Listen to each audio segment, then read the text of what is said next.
എല്ലാ കൂട്ടുകാർക്കും നമ്മുടെ പുതിയ വീഡിയോയിലേക്ക് സ്വാഗതം.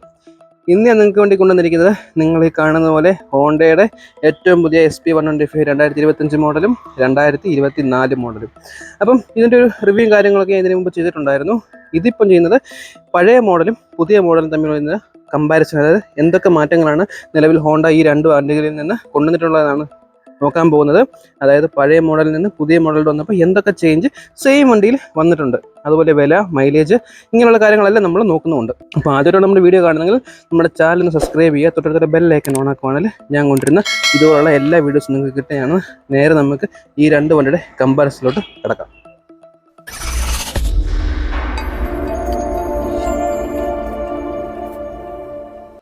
നേരെ ഫ്രണ്ടിൽ നിന്നുള്ള ലുക്ക് തന്നെ നോക്കിയാൽ നമുക്കറിയാൻ പറ്റും എന്തൊക്കെ മാറ്റങ്ങൾ കൊണ്ടുവന്നിട്ടുണ്ടെന്ന്.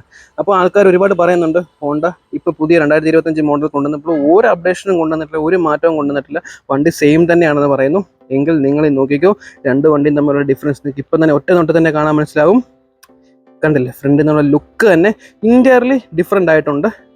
LED headlight, fully LED headlight. ഇതിനും LED ആണ്, എന്നാൽ നമുക്ക് DRL കിട്ടുന്നില്ല, ഇതിന് നമുക്ക് DRL കിട്ടുന്നുണ്ട്. താക്കോലാണെങ്കിൽ ജസ്റ്റ് കാണിച്ചു തരാം. പിന്നെ വന്നിരിക്കുന്ന മാറ്റം ഡിജിറ്റൽ മീറ്റർ ആണ്. അപ്പോൾ ഇതിന് നോക്കിക്കഴിഞ്ഞാൽ ഈ ഒരു സെറ്റപ്പിലാണ്. അപ്പോൾ കണ്ടില്ലേ, ലൈറ്റ് ഓൺ ആയിക്കഴിഞ്ഞാൽ ഈ ഒരു സെറ്റപ്പിലാണ് ഇതിൻ്റെ ഒരു ഹെഡ്ലൈറ്റിൻ്റെ വ്യത്യാസം വന്നത്. ഇപ്പോൾ നിങ്ങൾക്ക് പെട്ടെന്ന് കണ്ടാൽ മനസ്സിലാകും. കണ്ടില്ലേ, DRL കണ്ടില്ലേ, ഈ DRL അതുപോലെ ആ ഡിമ്മിനും ബ്രൈറ്റും സെപ്പറേറ്റ് സെക്ഷൻ, അത് കാണാൻ ബ്യൂട്ടിഫുൾ ആയിട്ടുണ്ട്, കിടിലമായിട്ടുണ്ട്. നേരെ നമുക്ക് SP125 പഴയ മോഡൽ നോക്കിക്കഴിഞ്ഞാൽ നമുക്ക് DRL വരുന്നില്ല, പക്ഷേ നമുക്ക് LED തന്നെയാണ് വരുന്നത്, രണ്ട് സെക്ഷനായിട്ട് അതും കൊടുത്തിരിക്കുന്നു. അപ്പോൾ ഏറ്റവും വലിയ ഫ്രണ്ടിൽ നിന്നുള്ളൊരു മാറ്റം അത് തന്നെയാണ്. പിന്നെ ഈ വൈസറിൻ്റെ ചേഞ്ച് കണ്ടല്ലേ, ഈ ഇൻ്റർ വൈസർ കംപ്ലീറ്റ്ലി ചേഞ്ച് ആയിട്ടുണ്ട്. ഇതിനെ നോക്കിക്കഴിഞ്ഞാൽ ഈ ഒരു ടൈപ്പാണ് കൊടുത്തിരിക്കുന്നത്, കണ്ടില്ലേ, ഈ ഒരു ടൈപ്പ്. പിന്നെ ഇൻഡിക്കേറ്റേഴ്സ് നോക്കിക്കഴിഞ്ഞാൽ ഹാലജൻ ബൾബ് തന്നെയാണ്. ഈ കാണുന്ന പോലെ രണ്ടും സെയിം ഡിസൈൻ തന്നെയാണ് കൊടുത്തിരിക്കുന്നത്, ഡിസൈനിൽ മാറ്റം വരുത്തിയിട്ടില്ല എന്നുള്ളൊരു കാര്യമാണ്. കണ്ടോ, സെയിം തന്നെയാണ് കൊടുത്തിരിക്കുന്നത്. എന്നാൽ കുറച്ചുകൂടെ മോഡേൺ ആയിട്ടുള്ള ഡിസൈനാണ്. SP125 നേരത്തെ വന്നപ്പോൾ തന്നെ ആ സെയിം ഡിസൈനാണ്. അടുത്തതായിട്ട് നമുക്കിനി ഫ്രണ്ടിൽ എന്തെങ്കിലും മാറ്റം, അതായത് നമുക്ക് ഷോക്കേലോ അല്ലെങ്കിൽ അലോയ് വീലിലോ ഡിസ്ക് ബ്രേക്കിലോ ഒക്കെ മാറ്റം വന്നിട്ടുള്ളത് നോക്കിക്കഴിഞ്ഞാൽ ആ സെയിം തന്നെയാണ്. ഫ്രണ്ടിലായിട്ട് ഡിസ്കും ബാക്കിലായിട്ട് ഡ്രം ബ്രേക്കും വരുന്ന മോഡലാണ് പുതിയതും. അത് പഴയതും അങ്ങനെ തന്നെയാണ്. ഫ്രണ്ടിലായിട്ട് ഡിസ്ക്, ബാക്കിലായിട്ട് ഡ്രം ബ്രേക്ക്. ABS നമുക്ക് രണ്ട് മോഡലിലും കിട്ടുന്നില്ല, പുതിയതിലും കിട്ടുന്നില്ല, പഴയതിലും കിട്ടുന്നില്ല. അലോയും ഏകദേശം സെയിം തന്നെയാണ്, ടയർ സൈസും സെയിം തന്നെയാണ് കൊടുത്തിരിക്കുന്നത്. പിന്നെ നമുക്ക് പുതിയൊരു മാറ്റം വന്നിരിക്കുന്നത് ഇതിൻ്റെ ഗ്രാഫിക്സിലാണ്. ഞാൻ ഈ നേരത്തെ റിവ്യൂവിൽ കാണിച്ച പോലെ ഫ്രണ്ടിൽ തുടങ്ങി ബാക്ക് വരെ പോകുന്ന പുതിയ ഗ്രാഫിക്സ്. ഈ രീതിയിലാണ് ഇതിൻ്റെ പുതിയ ഗ്രാഫിക്സ് വന്നിരിക്കുന്നത്, കണ്ടല്ലേ. എന്നാൽ പഴയ വണ്ടിയുടെ ഗ്രാഫിക്സ് നോക്കിക്കഴിഞ്ഞാൽ ഇൻ്റർലി ഡിഫറെൻ്റ് ആണ്, കണ്ടല്ലേ. ചെറിയൊരു പാറ്റേൺ ആണ് കൊടുത്തിരിക്കുന്നത്. ഇതിൽ കുറച്ചുകൂടെ ഒരു ഡീറ്റെയിലിംഗ് കൊടുത്തിട്ടുണ്ട്, കണ്ടല്ലേ. പുതിയ മോഡലിൽ കുറച്ചുകൂടെ ഒരു ഡീറ്റെയിലിംഗ് കൊടുത്തിട്ടുണ്ട്, പഴയ മോഡലിൽ അത്ര ഡീറ്റെയിലിംഗ് കൊടുത്തിട്ടില്ല. വളരെ സിമ്പിളായിട്ട് കൊടുത്തിരിക്കുന്ന ആ ഒരു ഗ്രാഫിക്സ് ആണ് കൊടുത്തിരിക്കുന്നത്. ടാങ്ക് നോക്കിക്കഴിഞ്ഞാൽ സെയിം കപ്പാസിറ്റിയാണ്, സെയിം ഡിസൈനാണ്. ഹോണ്ട എന്നുള്ള എംബ്ലവും കാര്യങ്ങളൊക്കെ സെയിം തന്നെയാണ് വരുന്നത്. നേരെ നമുക്ക് ഇനിയും ഈ ഒരു സൈഡ് ഇവിടുന്ന് നോക്കുമ്പോഴാണ് ഇതിൻ്റെ ഏറ്റവും വലിയ മാറ്റം നമുക്ക് അറിയാൻ പറ്റുന്നത്. ഈ കാണുന്നത് പോലെ ഇപ്പോൾ നിങ്ങൾക്ക് കണ്ടോ, ഇൻറ്റയർലി ഡിഫറെൻ്റ് ആയിട്ടുള്ള മീറ്റേഴ്സ്.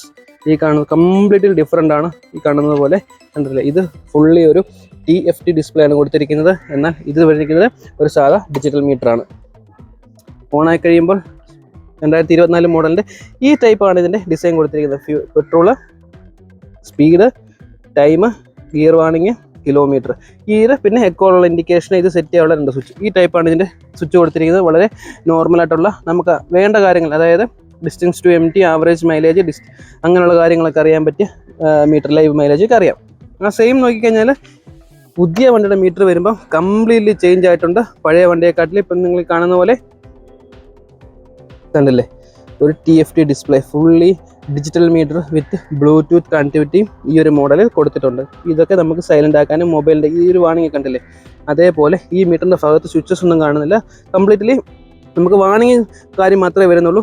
ഈ ഒരു ഡിസൈൻ നോക്കിക്കോ, ഈ ഒരു ഡിസൈൻ കണ്ടില്ലേ, വളരെ നോർമലായിട്ടുള്ള സിമ്പിളായിട്ടുള്ള ഡിസൈനാണ് കൊടുത്തിരിക്കുന്നതെങ്കിൽ ഇവിടോട്ട് വന്നപ്പോൾ തന്നെ കുറച്ചൊരു അട്രാക്ഷനും മോഡേൺ ലുക്കും ആയിട്ടുണ്ട്.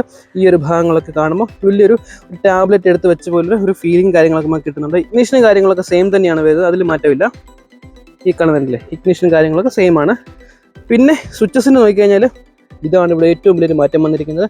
ഈ സൈഡിലായിട്ടാണ് ഡിമ്മിൻ്റെയും ബ്രൈറ്റിൻ്റെ സ്വിച്ച്, പാസ് ലൈറ്റ്, ഈ ഒരു സ്വിച്ച്, ഈ മീറ്റർ കൺട്രോൾ ചെയ്യാനുള്ള സ്വിച്ച്. ഇതിന് മുമ്പുള്ള ഡീറ്റെയിൽഡ് ആയിട്ടുള്ള SP125 റിവ്യൂവിൽ ഞാൻ ഇതിനെപ്പറ്റിയുള്ള ഡീറ്റെയിൽ ആയിട്ടുള്ള കംപ്ലീറ്റ് കാര്യങ്ങൾ കൊടുത്തിട്ടുണ്ട്. അപ്പോൾ ഇതിൻ്റെ ജസ്റ്റ് എല്ലാ കാര്യങ്ങളും കാണിക്കുന്നില്ല, ഇതിൻ്റെ ബ്ലൂടൂത്ത് കണക്ടിവിറ്റിയുടെ മാത്രം കാണിക്കാം. നമുക്കിതിൽ ജനറലിൽ ഏറ്റവും താഴെ പോയി കഴിഞ്ഞാൽ കണ്ടില്ലേ ബ്ലൂടൂത്ത് പെയറിംഗ് റീസെറ്റ് എന്ന് പറയുന്ന ഓപ്ഷൻ കൊടുത്തിട്ടുണ്ട്. ഇത് നമുക്ക് ഒരു തവണയോടെ റൈറ്റ് പ്രസ് ചെയ്യുവാണെങ്കിൽ കണ്ടില്ലേ ബ്ലൂടൂത്ത് പെയറിങ്ങിൻ്റെ ആ ഒരു സെറ്റിംഗ്സ് ആണ് വരുന്നത്. അപ്പോൾ ഇതിൽ ബ്ലൂടൂത്ത് കണക്ടിവിറ്റി ഉള്ള മോഡലാണ്. ഇതിൽ ബ്ലൂടൂത്ത് കണക്ടിവിറ്റി എന്ന് പറയുന്ന ആ ഒരു സംഭവങ്ങളെ കൊടുത്തിട്ടില്ല, വളരെ നോർമലായിട്ടുള്ളത്. സ്വിച്ചസ് നോക്കിയാൽ ഈ പറയുന്ന പോലെ ഡിമ്മ് ബ്രൈറ്റ് ഈ സൈഡിലായിട്ട് നമുക്ക് ഒന്നും വരുന്നില്ല, പ്ലെയിൻ ആയിട്ട് കിടക്കുന്നു. Indicator on. ഈ സൈഡിലായിട്ട് നമുക്ക് engine kill switch with self സ്റ്റാർട്ടാണ് വരുന്നത്. നേരെ നമുക്ക് സ്വിച്ചിൻ്റെ കാര്യത്തിൽ ഈ സൈഡിൽ ഈ സ്വിച്ചിൻ്റെ കാര്യം പറഞ്ഞു, ഇൻഡിക്കേറ്റർ ഓണ്. പിന്നെ ഈ സൈഡിൽ വേറൊരു മാറ്റം വന്നിരിക്കുന്നത്, ഇവിടെ എൻജിൻ കിൽ സ്വിച്ചിൻ്റെ പകരം ഐഡിയൽ സ്റ്റോപ്പ് സിസ്റ്റത്തിൻ്റെ ആ ഒരു സ്വിച്ച് വിത്ത് സെൽഫ് സ്വിച്ചുമാണ് വന്നിരിക്കുന്നത്. കണ്ടില്ലേ എ എന്നുള്ള ആ ഒരു ലൈറ്റ് സിമ്പിൾ. നമുക്ക് ഐഡിയൽ സ്റ്റോപ്പ് സിസ്റ്റം ഓഫ് ചെയ്യാനുള്ള സെറ്റപ്പും കൊടുക്കുന്നുണ്ട്. അതായത് നമുക്ക് ഗിയർ കിടക്കുവാണെങ്കിൽ ക്ലച്ച് പിടിച്ചിട്ട് ആക്സിലേറ്റർ കൊടുക്കുവാണെങ്കിൽ വണ്ടി ഓട്ടോമാറ്റിക് സ്റ്റാർട്ട് ആകുന്ന ടെക്നോളജി കൊടുത്തിട്ടുണ്ട്. നമുക്കിത് കംപ്ലീറ്റ്ലി ബാക്ക് അടിച്ച് ഇവിടെ കഴിഞ്ഞാൽ ഈ സ്വിച്ച് ഓൺ ആയി കഴിയുമ്പോൾ നമ്മുടെ മീറ്ററിൽ കണ്ടില്ലേ എ എന്നൊരു ലൈറ്റ് വന്ന് പോയിട്ടുണ്ട്. അപ്പോൾ അത് ഇതിൻ്റെ പുതിയൊരു ടെക്നോളജിയാണ്. ഹോണ്ടയുടെ ബൈക്കുകളിൽ ആദ്യമായിട്ടാണ് അത് കൊണ്ടുവരുന്നത്. പിന്നെ വരുന്നൊരു മാറ്റം എന്ന് പറയുന്നത് ഗിയർ ഇൻഡിക്കേഷൻ പൊസിഷൻ കാര്യങ്ങളൊക്കെ നമുക്കറിയാം. Real time mileage, average mileage, live mileage, അങ്ങനെയുള്ള എല്ലാ കാര്യങ്ങളും അറിയാം. RPM, എക്കോ ഇൻഡിക്കേഷന്, ട്രിപ്പ് A, B, നമുക്ക് ഈ വണ്ടിക്ക് കിട്ടുന്ന ആവറേജ് സ്പീഡ്, അങ്ങനെയുള്ള കാര്യങ്ങളൊക്കെ അറിയാൻ പറ്റിയ ഒരു മീറ്ററാണ് ഇപ്പോൾ പുതുതായിട്ട് വിത്ത് ബ്ലൂടൂത്ത് കണക്ടിവിറ്റി കൊടുത്തിരിക്കുന്നത്. നമുക്ക് പഴയ വണ്ടിയിൽ ആ ഒരു സെറ്റപ്പ് ഇല്ല, ബ്ലൂടൂത്ത് കണക്ടിവിറ്റി ഇല്ല. പിന്നെ വരുന്നൊരു ഏറ്റവും വലിയൊരു മാറ്റം എന്ന് വെച്ചാൽ നമുക്ക് ഒരു USB-C ചാർജിങ് പോർട്ട് കൊടുത്തിട്ടുണ്ട്. ഈ സൈഡിൽ കണ്ടില്ലേ ഇതൊരു ചാർജിങ് പോർട്ട് കൊടുത്തിട്ടുണ്ട്.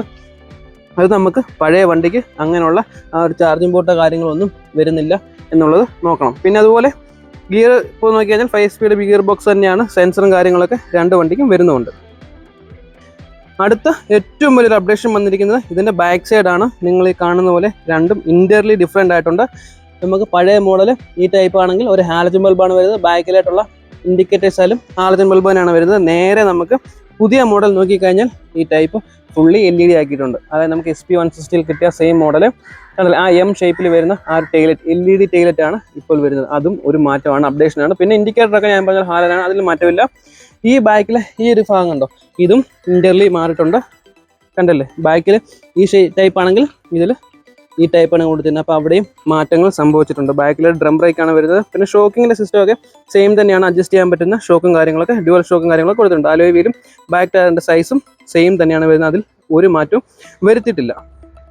പിന്നെ ഞാൻ ഈ പറഞ്ഞ പോലെ ബാക്കിയുള്ള കൗള് കാര്യങ്ങളൊക്കെ ആ സെയിം തന്നെയാണ് വന്നിരിക്കുന്നത്. അതിൽ ഹോണ്ട മാറ്റം വരുത്തിയിട്ടില്ല. ഇത്രയും കാര്യങ്ങളാണ് മെയിനായിട്ടുള്ള അപ്ഡേഷൻ വന്നിരിക്കുന്നത്. ഒന്നുകൂടെ കാണിച്ചാൽ ഈ ബാക്കിലെ ടൈലൈറ്റ് LED ഈ ഡിസൈൻ മാറിയിട്ടുണ്ട്. ഈ ബാക്കിലത്തെ ഈ ഒരു മൽഗാർഡ് മാറിയിട്ടുണ്ട്. ഇവിടെ നോക്കിക്കഴിഞ്ഞാൽ പഴയ സ്റ്റൈലാണ് കൊടുത്തിരിക്കുന്നത്. നേരെ നമുക്ക് മീറ്ററിൻ്റെ ഭാഗത്ത് നോക്കിക്കഴിഞ്ഞാൽ ഫുള്ളി ഡിജിറ്റൽ മീറ്റർ വന്നിട്ടുണ്ട്. വിത്ത് ബ്ലൂടൂത്ത് കണക്ടിവിറ്റി വന്നിട്ടുണ്ട്. സ്വിച്ച് അസംബ്ലി മാറിയിട്ടുണ്ട്. നമുക്ക് ഒരു മൊബൈൽ ചാർജറും എക്സ്ട്രാ ആയിട്ട് പുതിയ മോഡലിൽ വന്നിട്ടുണ്ട്. അതുകൂടാതെ ഇതിൽ അങ്ങനെയുള്ള മാറ്റങ്ങളോ കാര്യങ്ങളൊന്നും വരുത്തിയിട്ടുമില്ല. പിന്നെ OBD2B എന്ന് പറഞ്ഞ എഞ്ചിനാണ് ഏറ്റവും പുതിയത്. അതിൻ്റെ ഒരു മാറ്റം നമുക്ക് നോക്കിക്കഴിഞ്ഞാൽ ഈ കാണുന്ന പോലെ ഈ സൈലൻസർ നോക്കിക്കഴിഞ്ഞാൽ നിങ്ങൾക്ക് അറിയാൻ പറ്റും. ഈ സൈലൻസർ കണ്ടോ, ഇതിൽ ഈ ഭാഗത്തായിട്ട് ഒന്നും വരുന്നില്ല, ജസ്റ്റ് പ്ലെയിൻ ആയിട്ട് വന്നിരിക്കുന്നു. പുതിയ മോഡൽ വണ്ടിയുടെ സൈലൻസർ നിങ്ങളൊന്ന് ശ്രദ്ധിച്ചോണം. കണ്ടില്ലേ ഈ സൈഡ് ടൈപ്പ് ഇങ്ങനെ വന്നിട്ട് ഇപ്പം നീ ഒന്നും ഇല്ല എന്ന് പറയാൻ പറ്റില്ല. അത് കണ്ടല്ലേ ഈ സൈഡിൽ ഒരു സെൻസർ കണ്ടോ, ഏറ്റവും പുതിയ OBD2Bയുടെ സെൻസറാണ്. കണ്ടില്ലേ പൊല്യൂഷൻ ഏറ്റവും കുറയ്ക്കുന്ന ആ ഒരു സെൻസർ ഇവിടെ കൊടുത്തിട്ടുണ്ട്. നമുക്ക് നേരെ പഴയ വണ്ടിയുടെ അവിടെ നോക്കിക്കഴിഞ്ഞാൽ കണ്ടില്ലേ അവിടെ ഒന്നും വരുന്നില്ല. അതാണ് ഏറ്റവും പുതിയ എഞ്ചിനിൽ വന്നിരിക്കുന്ന മാറ്റം. ഏറ്റവും പൊല്യൂഷൻ കുറഞ്ഞ മോഡലാണ് ഏറ്റവും പുതിയ. പിന്നെ പുതിയതായിട്ടുള്ള ആ ഒരു ഹെഡ്ലൈറ്റും കാര്യങ്ങളെല്ലാം കൊടുത്തിരിക്കുന്ന നൈസായിട്ട് തന്നെ. ഇനി നമുക്കറിയേണ്ടത് ഈ രണ്ട് വണ്ടിയുടെയും പ്രൈസിങ്ങിനുള്ള വ്യത്യാസം നോക്കിക്കഴിഞ്ഞാൽ ഏകദേശം ഈ ഒരു വണ്ടിയെക്കാട്ടിൽ ഈ ഒരു വണ്ടി വന്നപ്പം ഏകദേശം ഒരു 10,000 രൂപ അടുപ്പിച്ചുള്ള ഡിഫറൻസും കാര്യങ്ങളൊക്കെ വന്നിട്ടുണ്ട്. ഇപ്പോൾ ഇതിൻ്റെ ഓണർ പ്രൈസ് 1,30,000 രൂപ അടുപ്പിച്ച് വരുന്നുണ്ട്. നേരത്തെ ഇതെന്ന് പറയുമ്പോൾ ഒരു 1,15, 1,20 നമുക്ക് ഈ ഒരു മോഡൽ ഇറക്കാമായിരുന്നു ഫുൾ ഫിറ്റിങ്സിൽ. ഇപ്പോൾ ഫുൾ ഫിറ്റിങ്സിൽ നമുക്ക് പുതിയ SP125 ഇറക്കണമെങ്കിൽ ഏകദേശം 1,30,000 രൂപ വരെ വരുന്നുണ്ട്. മൈലേജും കാര്യങ്ങളൊക്കെ ഈ രണ്ട് വണ്ടികൾക്കും സെയിം തന്നെയാണ് കിട്ടുന്നത്. അതിൽ ഒരു കുറവും സംഭവിച്ചിട്ടില്ല. 75 വരെയൊക്കെ നല്ല മൈലേജും കാര്യങ്ങളും കിട്ടുന്ന ഇന്ത്യയിലെ തന്നെ ഏറ്റവും നല്ല സ്റ്റൈലിഷ് ആയിട്ടുള്ള എയറോഡൈനാമിക് ഡിസൈൻ വരുന്ന ഒരു മോഡേൺ ലുക്ക് വരുന്ന പുതിയ മോഡൽ വണ്ടിയാണ് നമ്മുടെ ഒരു SP125 പുതിയ മോഡൽ എന്ന് പറയുന്നത്. അത് പറയാൻ കാരണം ഇപ്പോൾ നിലവിൽ 125cc കാറ്റഗറിയിൽ കോമ്പറ്റീഷനുള്ള വണ്ടികൾ നോക്കി കഴിഞ്ഞാൽ അതുമായിട്ട് നമുക്ക് ഈസി ആയിട്ട് കമ്പയർ ചെയ്യാൻ പറ്റും. കാരണം ബ്ലൂടൂത്ത് കണക്ടിവിറ്റി അടക്കം TFT ഡിസ്പ്ലേ അടക്കം കിട്ടുന്ന മോഡൽ നമുക്ക് ഹോണ്ടയ്ക്കും വന്നിരിക്കുന്നു. അപ്പോൾ ഇതൊക്കെയാണ് ഇതിൽ നമ്മളൊരു കമ്പാരിസൺ നമുക്ക് നോക്കിക്കഴിഞ്ഞാൽ നമുക്ക് പെട്ടെന്ന് തിരിച്ചറിയാനും കാണാനും പറ്റുന്നത്. അപ്പോൾ ആദ്യമായിട്ടാണ് നമ്മുടെ വീഡിയോ കാണുന്നതെങ്കിൽ നമ്മുടെ ചാനലൊന്ന് സബ്സ്ക്രൈബ് ചെയ്യുക. ഞാൻ ഈ പറഞ്ഞ പോലെ ഇതുപോലുള്ള വീഡിയോസും കാര്യങ്ങളൊക്കെ ഞാൻ സ്ഥിരം കൊണ്ടുവരുന്നതാണ്. അപ്പോൾ അത് കിട്ടാൻ വേണ്ടി നമ്മളെ സപ്പോർട്ട് ചെയ്യുക, കൂടെ നിൽക്കുക. ഇനി അടുത്തൊരു വീഡിയോയിൽ കാണുന്നതിനും വരെ ബൈ.